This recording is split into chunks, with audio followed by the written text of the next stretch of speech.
Bonjour ou bonsoir à toutes et tous. On parle de plus en plus souvent des animaux, même si ça fluctue selon l'actualité. Quand il y a une crise de pandémie, quand il y a l'Ukraine, on en parle un peu moins. Et pourtant, on pourrait le regretter parce que la crise de la pandémie est intimement liée à nos relations aux animaux. Mais il y a quelque chose de plus fondamental. Si on parle beaucoup de véganisme, d'antispécisme, d'animalisme depuis quelques dizaines d'années, peut-être 20 ans, que ça augmente, que ça explose, eh bien, il faut chercher le problème de façon profonde. Il y a bien sûr l'aspect relationnel direct entre les individus, mais il y a quelque chose d'encore plus fondamental qui est souvent occulté par les animalistes eux-mêmes. C'est un sujet qui me tient à cœur, enfin les deux sujets, l'animalisme et ce que je vais vous rapporter là, parce que c'est directement lié au problème de la biodiversité. C'est très difficile à imaginer. Mais l'être humain a tellement augmenté et tellement pris de place sur la planète, il faut que je vous montre un schéma pour que vous puissiez visualiser l'ampleur des dégâts. Parce que peu de gens se rendent compte de ce qui est en train de se passer. L'être humain est un animal parmi d'autres. Et a été un animal parmi d'autres au niveau de la population pendant des centaines de milliers, voire des millions d'années, selon le moment où on considère que l'être humain était un être humain. La taxonomie se discute toujours, mais c'est pour donner un ordre de grandeur. Ça fait très longtemps. Et l'être humain, qui était à la base africain, était un mammifère parmi d'autres en Afrique, et représentait qu'une fraction de pourcent de la masse des mammifères de la planète.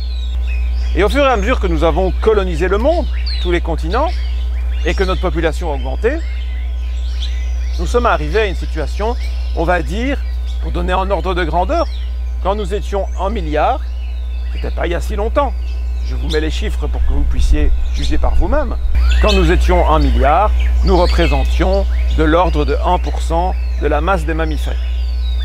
Ce qui paraît parfaitement raisonnable qu'une espèce cosmopolite représente 1% d'une classe animale. Mais maintenant, on a tellement augmenté qu'on représente, j'espère que vous êtes prêts à vous accrocher, par rapport aux mammifères sauvages, on est 12 fois plus nombreux. Autrement dit, je parle en termes de masse et pas en nombre d'individus évidemment, autrement dit, comparé aux mammifères sauvages, nous représentons 1200%. C'est ça, 12 fois plus nombreux. De 1% à 1200%. Alors, on n'a pas augmenté de 1200 fois. C'est parce que les autres mammifères se sont considérablement réduits. Et donc, dans un animal minoritaire, parmi d'autres, qui peut se faire manger par les autres, quand nous vivions en Afrique, de façon, je dirais, simple, sauvage, on pouvait se faire manger par des lions, on pouvait se faire manger par des crocodiles, on pouvait se faire tuer par des hippopotames. Ça peut encore arriver accidentellement, mais ce sont vraiment des accidents au sens propre, c'est exceptionnel. Je crois qu'en Tanzanie, quand j'y habitais, on avait parlé de 6 morts sur une population qui doit faire 50-60 millions d'habitants, comme ça de mémoire, 5-6 morts par an. Donc c'est vraiment exceptionnel, alors que la Tanzanie a probablement les meilleures populations de lions au monde. Avant, c'était probablement, j'imagine, tous les jours que des humains se faisaient manger en Afrique par des lions. Alors, je ne regrette pas le temps où on se faisait manger par des lions, mais quand tous les jours, vous avez de vos semblables qui se font manger par des animaux, ou tués, ça ne vous choque pas tellement de les tuer aussi. C'est la dure loi de la nature. On peut regretter que ça se passe comme ça dans la nature, ou pas, mais c'est comme ça que ça se passe.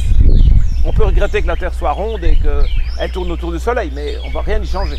C'est juste un fait. Maintenant, nous ne sommes plus mis en danger par les animaux, sauf de façon exceptionnelle dans quelques pays qui conservent une faune, souvent pour des raisons écotouristiques, donc économiques. Mais on n'accepte pas ce jeu dans un sens, pourquoi devrions-nous l'accepter dans l'autre?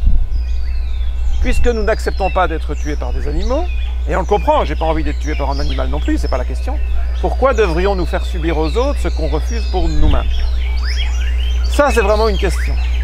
Et en plus, on est tellement dominant que ne pas respecter les animaux, ça veut bien souvent dire mettre fin à des populations qui sont déjà en danger. D'ailleurs, des espèces s'éteignent tous les jours. En fait, il y a plus de 150 espèces vivantes qui s'éteignent tous les jours, selon les scientifiques. Pas des mammifères, pas des vertébrés. Et des vertébrés, il y en a probablement quand même toutes les semaines qui disparaissent. C'est quand même énorme. Donc, il faut comprendre, pour les personnes qui disent on a toujours mangé de la viande, on a toujours chassé, etc. D'abord, c'est faux. Je l'ai montré dans un article sur le régime alimentaire de l'homme. Mais même si c'était vrai, il y a des choses qu'on fait depuis toujours. L'homme a toujours eu des conflits. On n'appelait pas ça des guerres quand c'était des clans contre des clans. En fait, c'était des guerres en miniature. Maintenant, les guerres sont plus internationales parce que nous avons des moyens technologiques différents. Mais on a toujours fait la guerre. Est-ce que c'est une raison pour continuer? Depuis que l'homme existe, ça c'est certain puisque ça existe chez tous les primates, ou presque, les mâles violent des femelles. Est-ce que c'est une raison pour ne pas se battre contre les viols? Non. Le fait que nous ayons fait quelque chose dans notre histoire depuis que nous existons, vraisemblablement ou pas, ce n'est pas une raison pour continuer. Par contre, ce qui est certain, c'est que nous n'avons jamais été aussi nombreux, que les autres animaux n'ont jamais été aussi rares, que la nature ne s'est jamais portée aussi mal, et donc il est absolument nécessaire de revoir complètement notre relation aux animaux et à la nature. Il en va de la survie de cette nature en question, c'est-à-dire de nous, des autres espèces animales et des écosystèmes. Donc vous voyez, cette question, c'est normal qu'elle se développe rapidement. Et c'est heureux. C'est pas encore assez rapide d'ailleurs. C'est le moment où on comprend que nous devons revoir nos relations aux animaux et donc changer notre mode de vie qui est malheureusement basé sur le massacre des animaux. Il faut quand même se rendre compte que quand je vous parlais des proportions d'êtres humains par rapport aux animaux sauvages, il y a encore plus d'animaux d'élevage que d'humains. Donc vous voyez, on est dans une situation extrême où notre mode de vie, couplé à notre population, empêche les autres terriens de vivre. Et donc, dans l'intérêt global comme dans notre propre intérêt, nous devons changer de mode de vie. Le problème d'avoir des règles par rapport aux animaux, c'est que nous sommes des animaux. Et donc il y a une sorte de conflit d'intérêt, je dirais nous sommes jugés partis.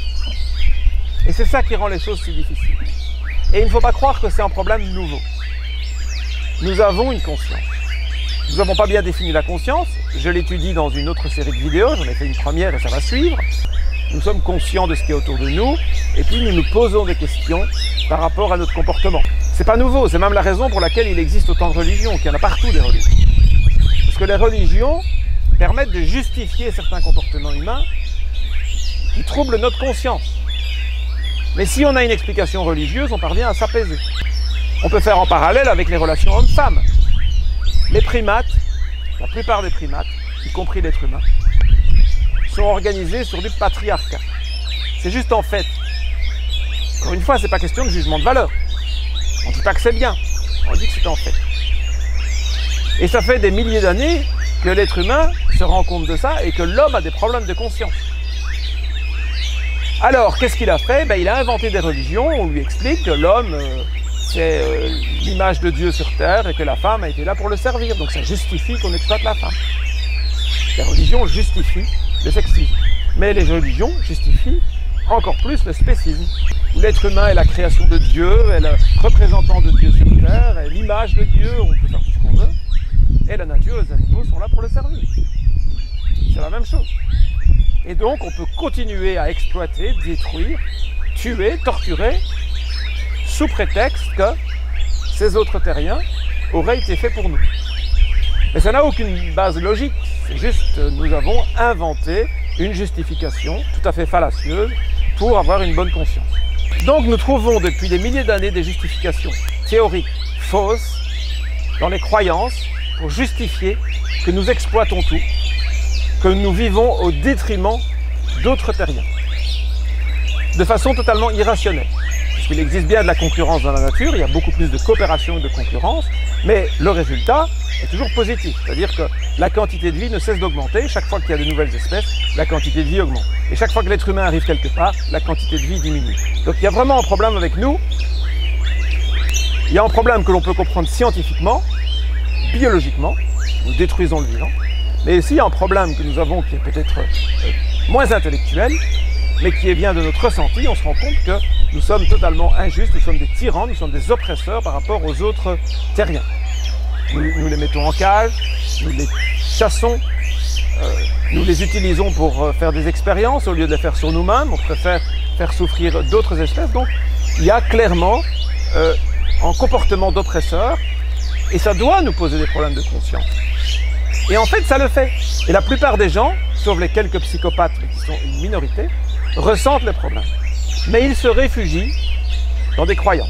Alors tout en temps, c'était les religions. Et depuis que les religions sont un peu en train de perdre du terrain, enfin certaines plus que d'autres, je ne vais pas rentrer là-dedans, on n'a plus la justification de la religion pour dire ce n'est qu'un animal. Scientifiquement, ça n'a pas de sens. Scientifiquement, nous sommes des mammifères, nous sommes des primates, nous sommes des hominidés, exactement comme les chimpanzés, les bonobos. Il n'y a pas de raison que nous soyons sur un piédestal. Pas de raison objective.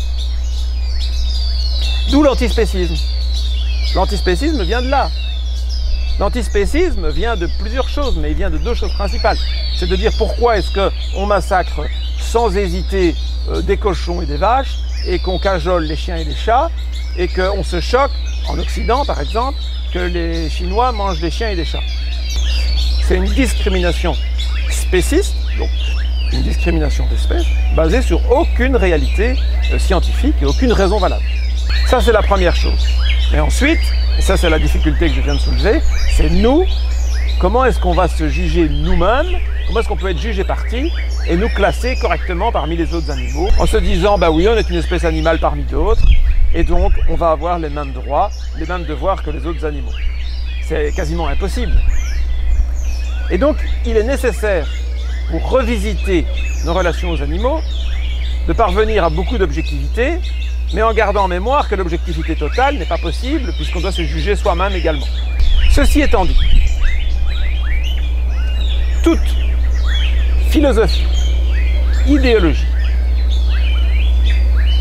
certains diraient courant de pensée, de façon peut-être plus floue, basée sur d'excellentes intentions, peut dévier vers quelque chose d'horrible. Je vais en reciter deux que vous connaissez, mais enfin bon, le communisme, l'idée que tout le monde ait les mêmes droits, ça part évidemment d'une bonne intention, par ceux qui les ont inventés. Il y en a qui en ont profité pour faire une des tyrannies les plus sanguinaires de l'histoire.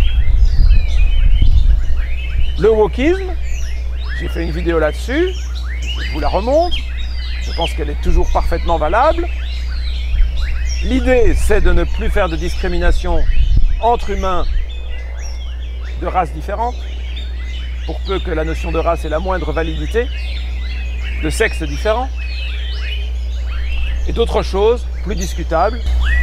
L'idée est quand même bonne au départ, c'est la fin des discriminations entre humains, que tout le monde ait les mêmes droits, donc il y a un point commun avec le communisme, sauf que c'est un peu le contraire, parce que le communisme, c'est plutôt mettre de côté les différences de tout le monde pour que nous soyons formatés, et alors on appréciera tous la même liberté, ou plutôt la même privation de liberté, la même nourriture, le même logement, etc. Alors que le wokisme, c'est le contraire, c'est l'individualisme poussé à l'extrême, où chacun peut, de la même manière, avec le même champ de possibilités, choisir ce qu'il est individuellement. Donc c'est quelque part l'opposé, mais c'est quelque part un peu la même chose. Ceci dit, dans les deux cas, si l'intention est bonne, je n'ai pas de doute là-dessus, eh bien ça dérive vers des choses très dangereuses. Le wokisme pourrait faire encore beaucoup plus de dégâts que le communisme si jamais ça devenait un système dans un pays ou surtout dans le monde entier. Et c'est valable pour tout, regardez l'antispécisme. Je vous ai fait une autre vidéo sur le sujet et je vous ai montré ce que n'était pas l'antispécisme. Alors, vous allez dire, c'est infini quand on dit ce que n'est pas quelque chose. Oui, sauf que j'ai spécialement visé en courant de pensée ou une idéologie, je pense que c'est strictement une idéologie dans ce cas-là, que j'appelle le sentientisme, il faut bien lui donner un nom, et qui se prétend antispéciste, mais qui en fait est totalement spéciste. Le sentientisme, ça revient à dire « je suis contre le racisme, donc je suis pour la discrimination d'une race ». C'est un oxymore, c'est pas possible. Et c'est exactement ce que fait le sentientisme. On ne va pas faire de discrimination entre les animaux, donc pour ça on va discriminer les prédateurs. Donc j'ai fait toute une vidéo pour dénoncer notamment les personnes en France qui sont les locomotives de cette idéologie spéciste, mais qui se prétendent antispécistes. Et maintenant, je vous présente ma manière de voir les choses. Mais vous vous rendez compte de l'importance de ne pas se tromper, parce que regardez ce livre, par exemple, Paul Sugy dit que les antispécistes veulent détruire l'humanité. C'est pas la peine d'aller lire tout le livre, je ne vais pas faire spécialement sa publicité, mais il se base sur cet antispécisme qui n'en est pas. Parce que le véritable antispécisme, c'est respecter tous les animaux, y compris l'être humain. Donc on ne souhaite évidemment la disparition d'aucune espèce. Malheureusement, j'ai écouté Paul Sugy dans les interviews, et son argumentation est bonne, mais il se base sur cet antispécisme qui n'est pas. C'est pour ça que j'ai fait cette vidéo en premier, pour dire attention, il faut qu'on soit d'accord, pour commencer, il ne faut pas qu'on se trompe. Quand on vous dit qu'on va respecter de la même façon un lapin, en chat, en cochon, en poulet, ça peut paraître bizarre à certains, surtout s'ils mangent encore du poulet ou du cochon par exemple, mais c'est très facile à comprendre. Et la discrimination que nous appliquons aux animaux de façon tout à fait subjective, tout le monde peut la voir, tout le monde peut comprendre qu'il y a un problème. Il y a d'ailleurs de plus en plus de gens qui se choquent par exemple des élevages intensifs parce que les animaux ils souffrent. Donc il y a effectivement une prise de conscience qui va dans le bon sens. Quand on dit les animaux c'est pas que les vertébrés. Il y a beaucoup de gens qui estiment qu'un poisson, pourtant vertébré, souffre moins qu'un mammifère. Il se base sur quoi? Nul ne sait, et c'est une impression. Ça, on peut leur expliquer, ils ont un système nerveux, ils ont un cerveau, c'est comme les mammifères, c'est comme les oiseaux. Okay. Et qu'en est-il des moustiques, des moules, des crevettes? Est-ce que ces animaux doivent être respectés comme les autres? Et si pas, on est rentré de nouveau dans une discrimination. Et donc, c'est compliqué parce que soit on fait une nouvelle discrimination, et alors on ne fait que déplacer le problème, soit on ne fait pas de discrimination, et alors on vous dit oui mais alors pourquoi faire une discrimination entre les animaux et les plantes? C'est vrai. C'est d'ailleurs une des différences entre le véganisme et l'antispécisme, c'est que le véganisme respecte les animaux. Point. Et donc théoriquement, même si je trouve ça stupide, on peut être végan et dire on peut brûler une forêt, on s'en fout, du moment que les animaux ont pu échapper, on peut couper des vieux arbres, on peut arracher des plantes même s'il n'y en a pas besoin, juste pour le plaisir. Ça, c'est le véganisme. C'est-à-dire qu'on peut être végan et faire autre chose, respecter les plantes. L'antispécisme, lui, il part du principe qu'il n'y a pas de discrimination. Donc, on devrait respecter, selon l'antispécisme, en lion comme on respecte en moustique. On sent bien qu'il y a quelque chose qui coince. Et puis, si on respecte le moustique, pourquoi est-ce qu'on respecte plus en moustique qu'en vieux chêne? Sur base de quoi? Alors, des gens qui utilisent beaucoup leur cerveau, certains bien, certains moins bien, ont trouvé une solution. Ils ont dit, on va respecter, c'est-à-dire ne pas tuer, ne pas priver de liberté, ne pas faire souffrir les êtres qui peuvent souffrir. C'est-à-dire les êtres sentients. Donc on fait une nouvelle discrimination, mais contrairement aux végans qui font une discrimination animaux restent des vivants, les sentientistes, c'est pour ça que je les appelle comme ça, dont j'ai parlé dans la vidéo précédente, font une discrimination entre les êtres sentients et les êtres non sentients. Et donc moi, ce que je demande, et j'ai pas l'impression d'être majoritaire, mais peu importe, parce que j'estime que c'est ce qui est juste, on est bien d'accord, c'est que l'antispécisme ne touche pas que les animaux, c'est qu'on respecte tout le vivant. Alors la première réaction, c'est de dire oui mais alors tu ne manges plus rien. La deuxième réaction, c'est de dire tu dois aussi respecter les virus et les bactéries. En général, c'est ça qu'on me sort. Mais les plantes produisent des fruits et des graines pour se reproduire et elles ont besoin que les animaux mangent les fruits et ou les graines pour vivre. Donc on peut parfaitement manger des plantes, pas spécialement toute la plante, mais au moins les fruits et les graines, sans leur faire de mal, absolument aucun mal. Au contraire, si les plantes ressentaient quelque chose, ce qui n'a été ni prouvé dans un sens ni dans l'autre, c'est un sujet qui reste à débat, sur lequel je ne vais pas rentrer ici. Je vous invite à aller voir mon article que j'ai intitulé de façon un petit peu provocatrice. Mais si effectivement il y avait un ressenti au niveau des plantes, eh bien, quand on leur prend fruits mûrs, elles devraient ressentir quelque chose de positif puisque c'est ce qu'elles souhaitent, entre les guillemets. Je ne sais pas si les plantes souhaitent quelque chose. Mais c'est fait pour ça. Est-ce qu'on peut manger que des fruits et des graines?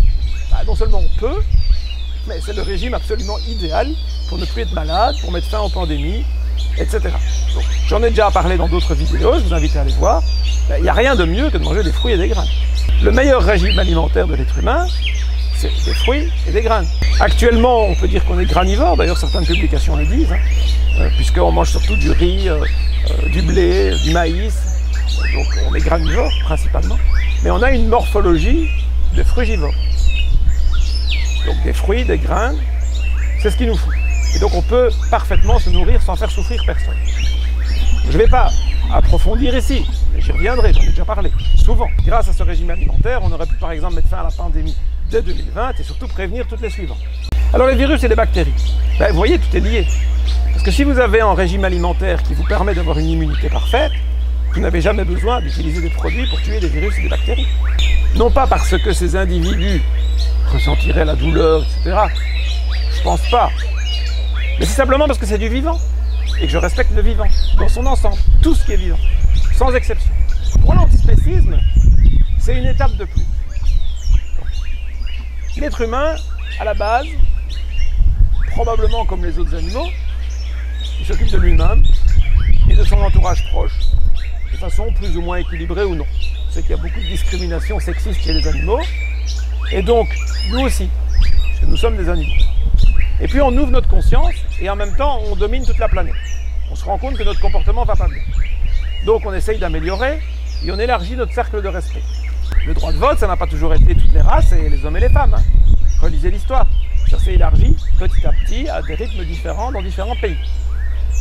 Et puis on élargit un petit peu notre cercle. Il y a des gens qui deviennent végétariens en disant on va respecter les animaux qui ressentent la même chose de nous, comme les mammifères, les poulets, on va essayer de ne pas les faire souffrir, donc on devient végétarien. Et puis on commence à donner quand même des droits aux animaux. Dans certains pays, on donne des droits en tant qu'individu à des animaux considérés comme supérieurs. Les dauphins d'un côté, les singes de l'autre, etc. Regardez dans différents pays, je sais qu'en Inde, en tout cas dans certains États indiens, je crois qu'en Amérique du Sud, il y a aussi l'un ou l'autre pays qui commencent comme ça à donner des droits aux animaux. En Ouganda, quand j'y habitais, on ne pouvait tuer aucun animal sauvage. Je ne sais pas si la loi a évolué, je sais qu'il y avait beaucoup de pression des lobbies chasseurs pour relancer la chasse commerciale, mais c'était quand même, vous voyez, il y a une avancée. Et pour moi, l'antispécisme, c'est on avance. Au lieu de se contenter de respecter que les êtres humains, on va élargir. Mais élargir jusqu'où? Et moi, je veux élargir jusqu'au bout, c'est-à-dire tout le vivant. C'est ça que je veux. Et tout cercle de respect plus large, c'est une avancée. Bien sûr que c'est mieux d'être végan que de massacrer les animaux. Bien sûr que c'est mieux d'être sentientiste. Pas ceux qui veulent tuer les prédateurs sous prétexte qu'eux font de la souffrance. Je parle de ceux qui veulent dire voilà, je ne touche plus aux animaux sensibles, donc sentients. C'est mieux que rien. Mais ce n'est qu'une étape. Une étape pour respecter tout le vivant. Il n'y a que ça qui compte. Il faut quand même se rendre compte que toutes ces divisions, les races, les espèces, le sexe, les règnes, donc animaux, végétaux, etc. C'est nous qui avons inventé ça. C'est pas la réalité, c'est en concept. C'est très utile, c'est très pratique. C'est bien pour parler, de faire des catégories, mais c'est pas la réalité. La réalité, c'est qu'il y a le vivant, a priori sur Terre, on n'en connaît pas d'autres, c'est le vivant, point. Et toute division est subjective, est une création de l'être humain. Donc dès le moment où vous faites une discrimination entre les êtres vivants, elle est basée sur une injustice, puisque c'est nous qui l'avons créée. C'est pour moi ça le message principal. Alors certaines personnes me disent, alors il ne faut pas t'appeler antispéciste, il faut t'appeler biocentriste. Peut-être, mais pour moi c'est complémentaire. C'est totalement complémentaire. Je suis biocentriste parce que je veux respecter le vivant, d'accord? Et je veux le respecter sans discrimination, donc je suis antispéciste aussi. Tout comme on peut être végan et antiraciste. La batterie de mon appareil photo étant à plat, je suis rentré dans la chambre pour terminer rapidement cette vidéo. Il y a 3 points qu'il faut absolument encore aborder. 2 peuvent paraître un petit peu ridicules, mais ce sont des arguments qui ressortent très souvent. Le premier est de dire, puisque vous êtes antispéciste, vous voulez vivre avec les rats et les cafards sans les chasser de votre maison. Alors déjà c'est faux, parce que on vit avec certains humains, ou seuls, c'est notre choix, et on a le droit de sélectionner les individus avec lesquels on vit. Pourquoi faire une discrimination? C'est pareil avec les autres animaux. Rien ne vous empêche d'être ami avec un rat ou un cafard, mais rien ne vous empêche non plus de considérer qu'ils n'ont rien à faire chez vous. Donc, cette remarque est inappropriée. La seule chose, c'est que si vous ne voulez pas de quelqu'un chez vous, qu'il soit humain, rat ou cafard, eh bien vous le mettez dehors. Mais si vous dites « Ah, comme c'est un humain, je le mets dehors poliment », mais comme c'est un rat, je peux l'empoisonner. Là, il y a un problème. La deuxième remarque que je trouve personnellement la plus stupide, mais que j'entends très souvent, c'est de dire que les antispécistes sont zoophiles. Alors, peut-être qu'il y a des zoophiles qui sont intéressés par l'antispécisme, mais la zoophilie n'est absolument pas cautionnée par l'antispécisme. Au contraire. Il faut pour ça bien comprendre que les relations sexuelles respectueuses ne peuvent se faire qu'entre adultes consentants. Or, l'idée d'être adulte, ce n'est pas une question d'âge. C'est une question d'avoir la liberté, l'indépendance pour choisir son partenaire et d'accepter ou pas les relations sexuelles en question. Or, les animaux, potentiellement capables de donner l'impression d'accepter ou de souhaiter une relation sexuelle, ne sont que des animaux domestiques. Mais la domestication, c'est être sous l'emprise de quelqu'un. La zoophilie avec un animal domestique, ça revient au principe de l'inceste. On profite qu'on domine un enfant ou un animal domestique, qu'on est capable de le manipuler et que lui n'est pas capable de faire la part des choses parce que justement il est sous emprise pour obtenir une relation sexuelle. Donc c'est totalement inadmissible et il n'y a pas d'exception. Donc l'antispécisme est contre la zoophilie. Ça c'est vraiment très important de le souligner. Le troisième point est un point qui n'est pas spécifique à l'antispécisme, mais qui pose classiquement problème dans toutes les luttes contre les discriminations. C'est la différence entre l'égalité et l'équité. C'est vraiment un problème récurrent. Vous avez peut-être entendu cette histoire d'un nageur devenu nageuse, puisque l'identité de genre est, dans certains pays, notamment aux États-Unis, libre. Donc chaque personne choisit d'être homme ou femme ou encore d'autres catégories qui ont été inventées. Mais comme nous avons des compétitions sportives d'hommes et de femmes, eh bien ce nageur a décidé de concourir avec les nageuses et il gagne tout, il bat tous les records du monde. Et donc on voit bien que, en voulant donner une forme d'égalité, on tronque la réalité. Les femmes sont en moyenne plus petites et moins puissantes que les hommes, c'est une réalité biologique. Et donc, il faut en tenir compte. C'est la même chose avec l'antispécisme.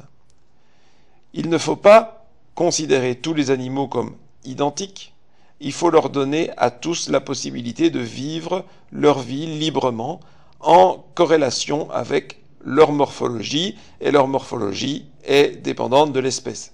L'antispécisme ne rejette pas le concept d'espèce. Il rejette l'utilisation de ce concept pour faire une discrimination. C'est totalement différent. Vous voyez à l'écran un exemple qui illustre parfaitement ce que je dis, mais je pourrais donner une autre image. Par exemple, vous aimez 4 animaux différents. Un papillon, une grenouille, un hérisson et un chat. Est-ce que vous allez les caresser tous les 4? Est-ce que vous allez donner les mêmes croquettes à manger aux 4? Évidemment que non. Vous adaptez votre comportement en fonction de l'espèce et en fonction de l'individu. Si l'individu est adulte, si l'individu est affamé, si l'individu est en mâle, si l'individu est une femelle, si l'individu est farouche, si l'individu vient vers vous, tout ça doit être pris en compte, y compris la réalité de l'espèce. Pour ne pas faire la vidéo trop longue, je ne vais pas rentrer dans les multiples exemples comparatifs où on pourrait se dire qu'on ne va pas se comporter de la même façon avec un lion qu'avec une girafe, avec une antilope qu'avec un poulet, avec une grenouille qu'avec un moustique. Éventuellement, je laisse ça pour une 3e vidéo, en fonction de vos réactions et de vos questions. Je vous remercie toutes et tous pour votre fidélité, pour vos partages, pour vos abonnements. Nous avons eu plus de 600 nouveaux abonnements en un mois. C'est la première fois sur cette chaîne. Et donc, ça m'encourage évidemment à continuer à publier de nombreuses vidéos. Vous pouvez également me soutenir financièrement via Tipeee. À bientôt.